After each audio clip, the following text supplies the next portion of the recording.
একটা বাটিতে প্রথমে নিয়ে নেব ময়দা ১ কাপ পরিমাণে, এরপরে দিয়ে দেবো এর মধ্যে নুন স্বাদ মতো, তারপর এর মধ্যে আমি দিয়ে দেবো গুঁড়ো দুধ। এখানে আমি ১ চামচ পরিমাণে নিয়েছি, আপনারা চাইলে বেশি নিতে পারেন। এরপর দিয়ে দেবো চিনি, এরপর দিয়ে দেবো এর মধ্যে ইস্ট, দিয়ে সবগুলো উপাদান ভালো মতো মিশিয়ে এরপর এর মধ্যে দিয়ে দেবো তেল। তেলটা দিয়ে আবারও ভালো মতো মিশিয়ে নিয়ে তারপর এর মধ্যে হালকা কুসুম গরম পানি দেবো, অথবা রুম টেম্পারেচার পানি দিয়েও আপনারা মেখে নিতে পারেন।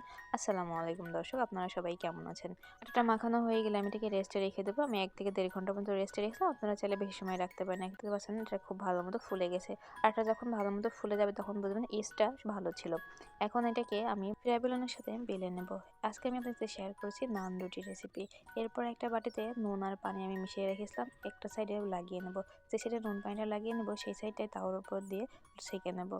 এমন সব সহজ এবং মজার মজার রেসিপি পেতে এনা ফ্রেন্ডস বিডি কিচেন চ্যানেলটিকে সাবস্ক্রাইব করে সাথেই থাকবেন, অথবা ফলো দিয়ে সাথেই থাকবেন।